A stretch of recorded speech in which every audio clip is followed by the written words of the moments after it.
If you would have told me a year ago, or 5 years ago, or even 10 years ago that I would be training hybrid style and I would be willingly going on runs, doing Metcon simulations, and going to spin classes and not hating it, I would have probably laughed at you.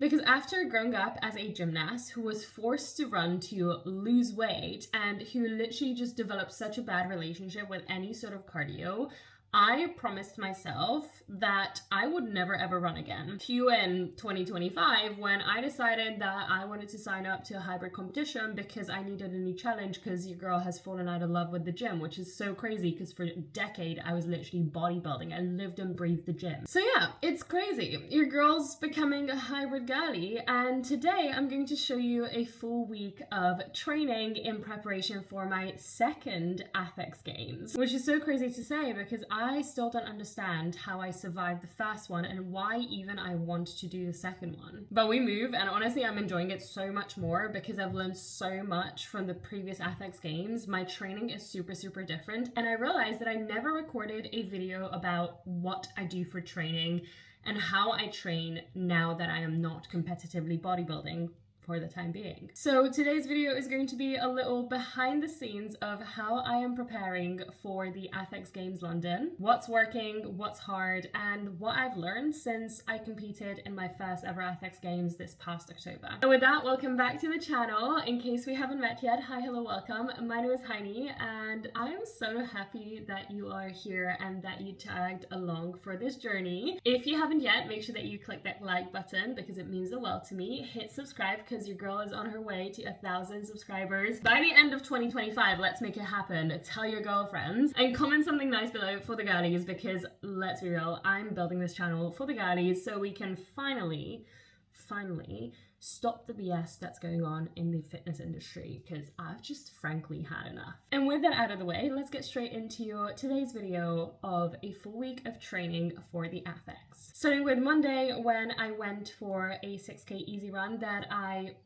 frankly just didn't record because running is not fun to record. But that easy run for Monday is usually how I start the week off. We don't necessarily go to the gym on Mondays because we train at the same time with my partner, and it is just there to get my mileage up, develop an aerobic base. It's usually the same distance, anywhere between like 5 to 7K, and I technically usually don't run it in one go. I like to stop off in the middle for a cheeky coffee because it's just my little treat for a Monday morning run. It's all about just making everything super easy on that day because, you know, it's Monday. We don't want to stress our body out. Then moving on to Tuesday, my current split says it's a rest day because I still have one in-person personal training client. Most of my clients are online, but I do have one regular client who I still see. So I usually wake up very early to see her, and then I have to get back to work, and it's quite a bit of a trek to get down to the gym where we train. And on that day when I was filming this video, I actually had a couple of packages arrive after Black Friday, so I'm going to roll the clip for you now to see the unboxing.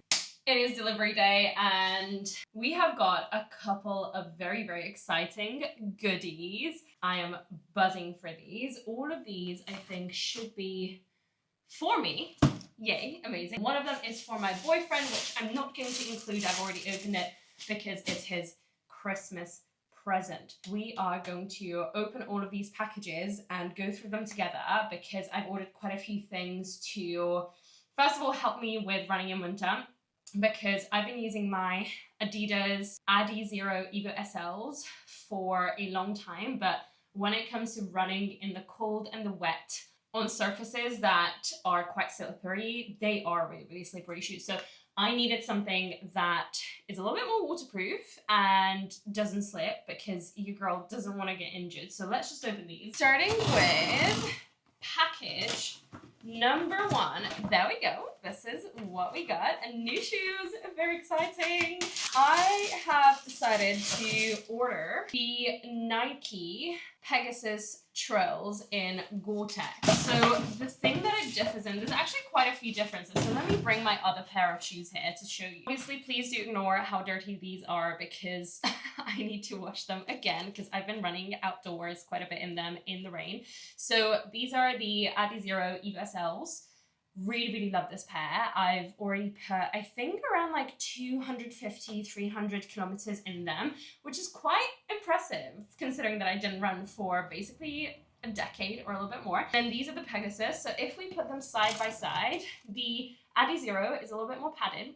And if you look at the bottom, the Pegasuses have like more grip to them. So if you look at it from the side, it has more grip, whereas this one doesn't. So I'm really excited to try these out on my run, my next run, basically. Not bad. These are quite cute.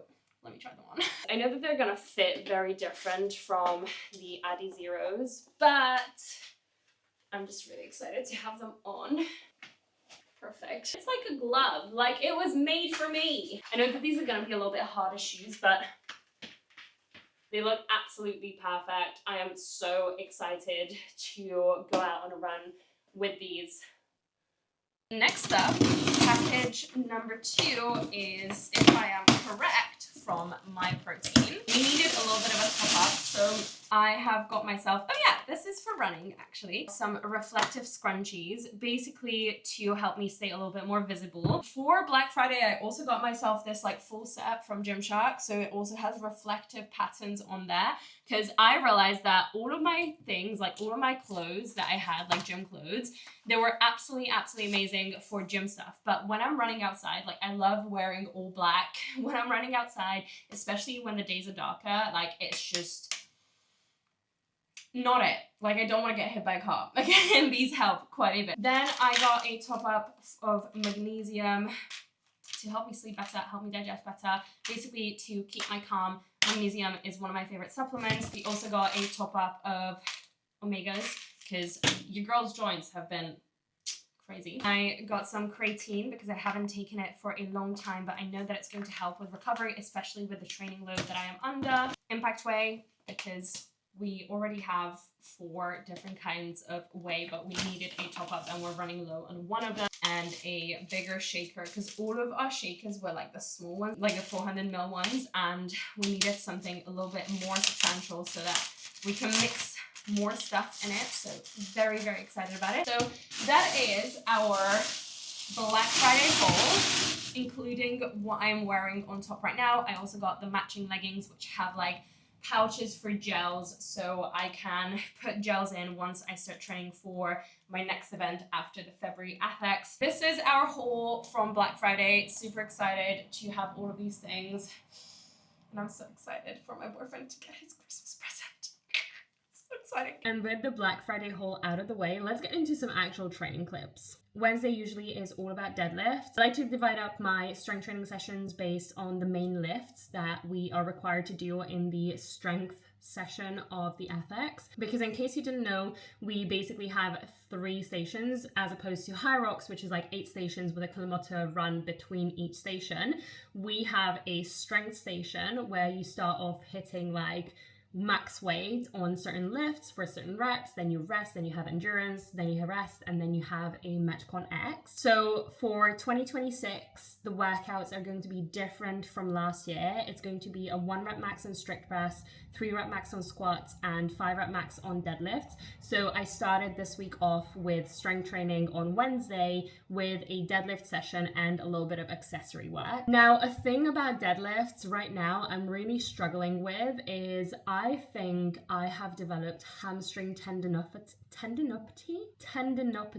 Yes, hamstring tendinopathy. So I have basically developed an overuse injury, and it really just hurts at the glute ham tie-in when I'm deadlifting, or even when I'm just like bending forward, sitting for too long. So I'm currently rehabbing that, which I haven't started when I was recording this video, but I am currently rehabbing that, and that is kind of limiting my strength a little bit.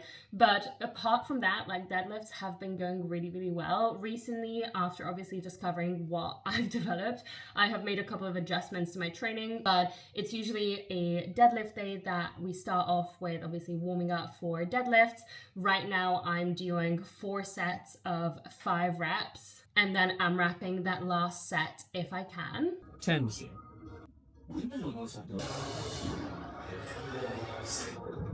And we're moving, keep moving.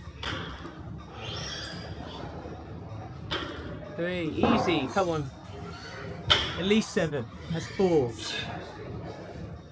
That's 5. Come on. 5 more. Come on. Break it off now. It's gonna be hard. Come on. Pull. Oh, nice. Keep moving. 5 though. For the first time. Why is it 7? It's okay.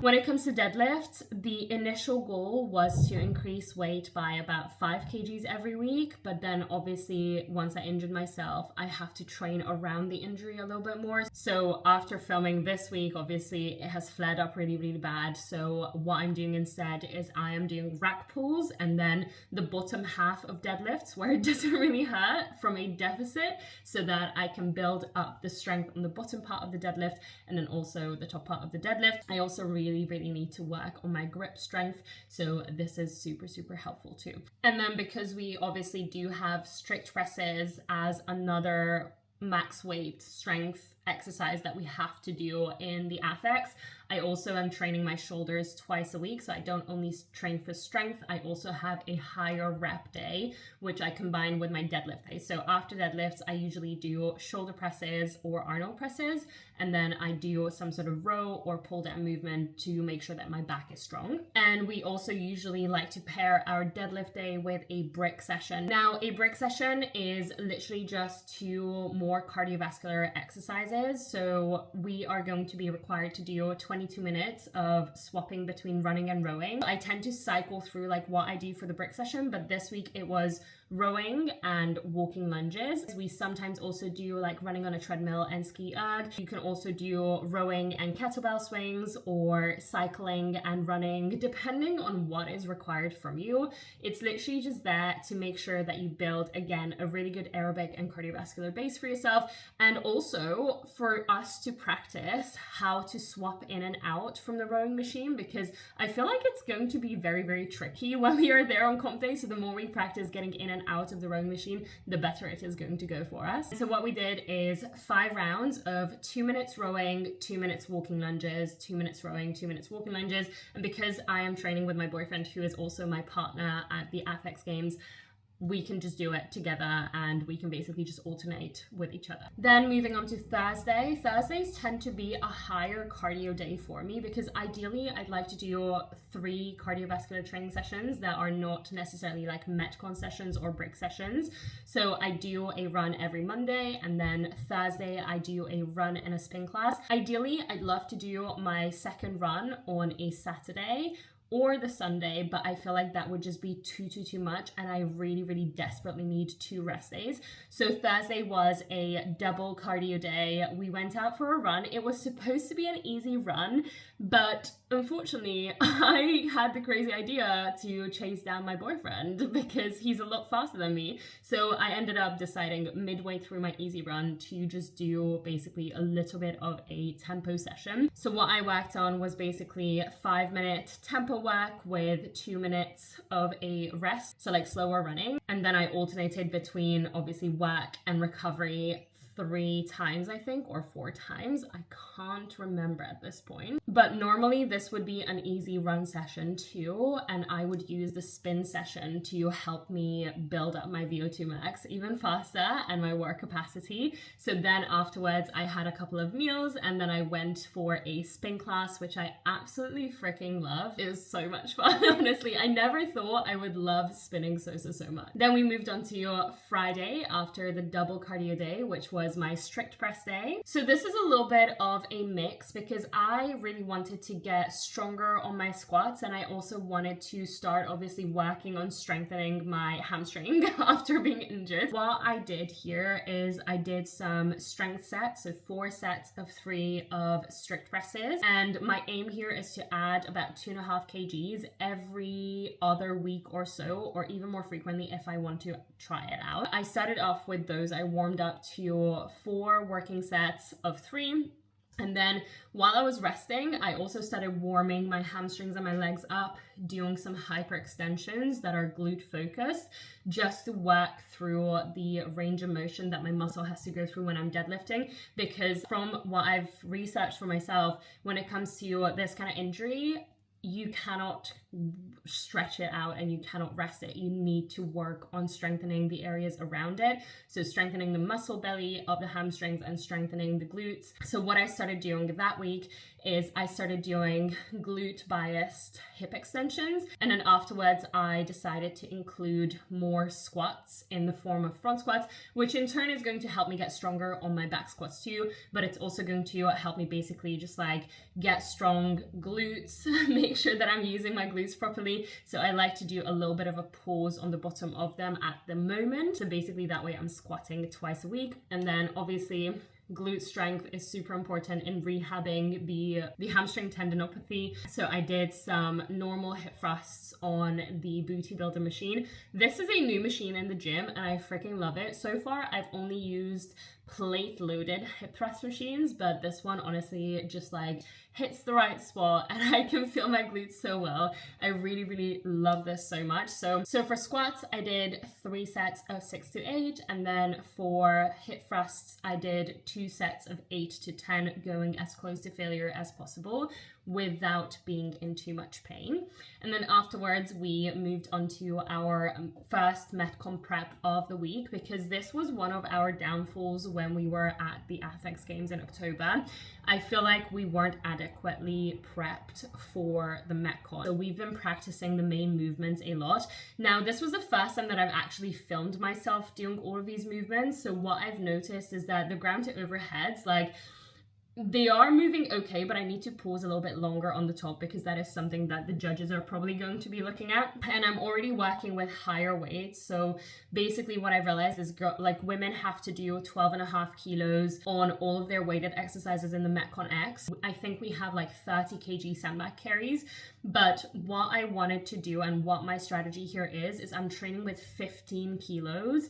And basically I'm focusing on just overloading the muscle and focusing a little bit more on form, which is something, again, I need to focus on form a little bit more when it comes to the Metcon exercises because I don't want to be marked down. So basically I am currently training with 15 kilos as opposed to 12.5 kilos. And it's going actually pretty well. Like, it's becoming one of my favorite things to do like Metcon simulations or Metcon preps. Like, it's honestly just so much fun. And then another thing that I've recently improved on was my form for the ski erg. I feel like I was bending my knees a little bit too much, but now I started hinging more recently after watching back one of these videos that I recorded, and it's helped me save so much more energy. Plus, turning down the resistance a little bit more to level 7 or level 8 has helped so much in speeding up. And then Saturday was a full rest day, which I always love. This is again a day when I see my personal training client and then we go out and have fun with our friends. This is also when my boyfriend goes to his run club. So basically he runs and then I train my client in the meantime, and then we meet up and go for a walk in the market. And then Sundays tend to be our squat and Metcon prep day. So this week that I filmed, I have gone up to and worked my way up to, I think it was 85 kilos, but I definitely can do more now. My goal with squats is to increase weights by about 2.5 kgs every single week, and then I have a deload on every 5th week. So squats, I'm currently doing 5 reps for 3 working sets because obviously I'm doing front squats on another day, so I don't want to overdo it and get injured from overdoing it. And I am really happy with my progress, honestly. The only thing that I really need to pay attention to is my knees caving in, but I feel like some knee caving is inevitable when it comes to squats, but obviously I need to really pay attention to it. And then I decided to make this day into a full sort of like leg day, so to help me with the walking lunges part of the Metcon X in the Apex Games, I'm doing reverse deficit lunges from the Smith machine. And I'm also working on hip thrusts, doing 1.5 rep hip thrusts, really trying to work on strengthening those glutes and never letting go on the bottom. And after this squat session, we also did a Metcon prep sesh, a little bit of a different iteration of it. We just tend to do the same movements that are going to be in the Apex Games Metcon X and then have like a variation to it, or do some sort of a variation to it, so that we can get stronger, get fitter, and get used to actually doing the amount of work that we will need to do for the Athex Metcon X, because we are so determined this time to just break our time record on the Metcon, and we want to finish it in about 11 to 13 minutes, which is super fast, but we're gonna get it. Okay, we're gonna get it, and we're going in with so much better of a strategy, especially now that we know that I really enjoy Metcon X's and my weights are a lot lighter than my boyfriend's. And that basically brings us to the end of the week. So a couple of things that I wanted to mention here, by the way: if you're just starting out hybrid style training, make sure that you take it slow and really just like build up your work capacity over time. Like, I started running this past year in May after 10 years, and honestly, like, for the first couple of months I had no clue what I was doing. Easy runs have to be easy, like you have to make sure that you're slowing down, and then strength sessions, make sure that you're deloading it a lot of the times and that you're eating enough. Okay, I was under fueling majorly. I was eating very little amounts of food for the amount of work that I was doing and putting my body through. So when it comes to hybrid training or any kind of training, even if you're trying to lean out, make sure that you're eating enough, because I have increased my caloric intake by 500 calories over the past 2.5 months, and I've dropped 5 kilos just because my body can function a little bit better, and I am recovering better from my training sessions, obviously apart from being injured. But it's super important that you fuel yourself properly too. And honestly, if you have any questions about how I came up with this training program that I am currently on, how I built it out, please do let me know in the comments. If you have any questions about the Athex or what I'm doing, what my plans are, because I have so many different events planned for 2026, it's actually crazy. Just pop them in the comments below, or if you need help with anything, please do let me know. And with that, I'm going to wrap this video up here. Obviously, there's still plenty to work on. I've learned so much from the previous Athex games, and honestly, this training style and this training setup at the moment is working so perfectly for my time and my capacity. None of our sessions are longer than an hour, which I am so here for as someone who is a recovering 2-3 hour gym girl. This is such a breath of fresh air. And you know, even though everyone has their weaknesses, I feel like training this style is definitely helping me just become a more balanced athlete. And not gonna lie, my physique has also been transforming in such a positive way from just training this way and feeling better. So you know, even though I have been bodybuilding for a decade, and in the beginning I didn't necessarily love this style of training, I feel like I'm slowly falling back in love with training, and I'm really enjoying this journey of just becoming an absolute unit, because 2026's goal is literally just for me to become an absolute unit who's fast, who moves well, who's not injured, and who's strong AF and healthy AF. And now that we are basically 7 weeks out from our second Athex Games, I couldn't be more excited to document more of this journey. So again, if you have any questions about this training, if you want me to show more parts of the journey, please do let me know. If you haven't yet, make sure that you hit that like button down there and click subscribe, because it means the world to me, and I would love to reach 1,000 subscribers by the end of the year. And with that, thank you so much for watching again. I love you so much, and I'll see you in the next one. Bye.